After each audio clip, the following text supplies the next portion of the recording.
கர்த்தருக்குள் இருப்பது என்றால் என்ன? அதை குறித்து நீங்கள் ஆழமா வாசிக்கணும். அந்த புக் ஆஃப் எபேசியர் நிருபத்தை நீங்க வீட்டு பாடம் மாதிரி அதை எடுத்து தமிழ்ல இருக்குங்க, தமிழ்ல வாசிங்க. கர்த்தருக்குள் கர்த்தருக்குள் கர்த்தருக்குள் சொல்லிட்டு எத்தனை குள்ளு போட்டுருக்காங்களோ ரவுண்ட் பண்ணி படிங்க. இங்கிலீஷ்ல வாசிங்கன்னா in Christ in Christ in Christ சொல்லிருக்கோம். எத்தனை இன் கிரைஸ்ட் போட்டிருக்குன்னு செக் பண்ணி பாருங்க. இந்த எபேசியர் நிருபம் விசேஷித்த கர்த்தருக்குள்ளான காரியங்களை அது போதிக்கிறது. என்னென்ன ஆசீர்வாதங்கள்? கர்த்தருக்குள்ளாக ஐஸ்வர்யம், கர்த்தருக்குள்ளாக மகிமை, கர்த்தருக்குள்ளாக நம்பிக்கை, கர்த்தருக்குள்ளாக பலன் என்று பல காரியங்களை இந்த எபேசியர் நிருபம் நமக்கு கற்று தருகிறது.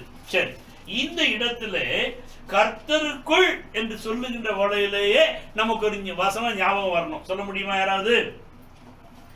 கர்த்தருக்குள் என்று சொல்லுகின்ற விட கிறிஸ்துவுக்குள் எப்படி சொல்றேன்? ஈஸியா வந்துடும். கிறிஸ்துவுக்குள் கிறிஸ்துவுக்குள் எப்பொழுதும் சந்தோஷமாயிருங்கள். அது கர்த்தருக்குள் எப்பொழுதும் சந்தோஷமாயிருங்கள். ரைட், அதுவும் நல்ல வார்த்தை தான். இப்போ கிறிஸ்துவுக்குள் ஒருவன் இருந்தால் பழவிகள் எல்லாம் ஒழிந்து போயினா. 2 கொரிந்தியர் 5ஆம் அதிகாரம் 17ஆம் வசனம் வாசி. 2 Corinthians chapter 5 verse number 17. 2 கொரிந்தியர் 5:17. இப்படி இருக்க ஒருவன் கிறிஸ்துவுக்குள் இருந்தால் புதிய சிருஷ்டியாய் இருக்கிறான். பழையவைகள் ஒழிந்து போயின, எல்லாம் புதிதான். அது ஒருவன் கிறிஸ்துவுக்குள் இருந்தால், நான் கிறிஸ்துவுக்குள்ளாக இருக்கின்ற வரைக்கும் எனக்குள்ளான பழையெல்லாம் ஒழிந்து போயின. அதுக்கு ஒரு உதாரணம் சொல்றேன்னா, ஒரு கிளாஸ் டம்ளர்ல தண்ணி எடுத்துக்கொள்ளுங்க. எடுத்துக்கிட்டு உங்க கையில் இருக்கிற ரேடார் வாட்சிய, அருமையான வாட்சி தண்ணிக்குள்ள போடுங்க. அது எதுக்குள்ள இருக்குது? வாட்டர் தண்ணிக்குள்ள இருக்குது. ஆனா அந்த வாட்சி தண்ணி உள்ள போகுமா? ஏன்னா அப்படிப்பட்ட கம்பெனி அது. வாட்டர் ப்ரூஃப் உள்ள ஒரு கம்பெனி.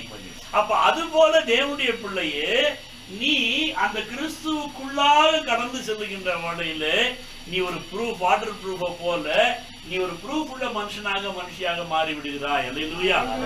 அதே வாட்சை தூக்கி நம்ம வெளியில வச்சுட்ட அப்படின்னா கொஞ்ச நேரம் அது காஞ்சிடும் இல்லையா? ஆனா அது தண்ணிக்குள்ள இருந்தா இல்லையா? இல்ல. தண்ணிக்குள்ள இருந்தா ஓடுமா ஓடாதா? கண்டிப்பா ஓடும். ஏதாவது வாட்டர் ப்ரூஃப். அது போல நீங்களும் நானும் தேவனுடைய சாயல படைக்கப்பட்டவர்களா இருக்கிறபடியாலே நாம் கர்த்தருக்குள்ளாக இருப்போம் என்றால் அப்ப கூட நம்ம ஓடிக்கிட்டே தான் இருப்போம். அப்ப கூட. ஆனா இந்த ஓட்டத்துக்கும் அந்த ஓட்டத்துக்கும் வித்தியாசம் உண்டு. நீங்க கையில வாட்சி கட்டிக்கிட்டு நீங்க வெளியில போனா ஒரு டச் ஆச்சுன்னா என்ன வாட்சி தூள் தூளா போயிடும், உடஞ்சிடும். அதே வாட்ச் அது தண்ணிக்குள்ளேயே இருந்து இங்க கிளாக்கு மாட்டி வச்சிருக்கோம் பாருங்க. அது மாதிரி ஒரு கிளாஸ் பெரிய இதுல போட்டுட்டு அந்த வாட்சை உள்ள வச்சுட்டா அது இங்க நம்ம பார்க்கலாம் இல்லையா? ஆனா என்ன செய்யுது? ஓடிக்கிட்டு இருக்குது. ஆனா எது பாதுகாப்பா இருக்குது?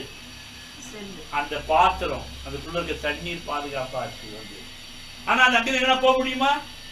முடியாது. ஆனா அந்த பாத்திரத்தை எங்கன்னா பண்ண போகும்போது கூட கண்டிப்பா வரும். அது போலதான் அப்ப தேவனுடைய பிள்ளையே நீயும் நானும் கர்த்தருக்குள்ளாக நாம் இருக்கின்ற வகையில கர்த்தர் நம்மை சுமந்து செல்கிறார், கர்த்தர் நம்மை எடுத்து செல்கிறார், கர்த்தர் நம்மை அவர் தாங்குகிறார், ஏந்துகிறார், சுமக்கிறார், வாசிக்கிறோம்.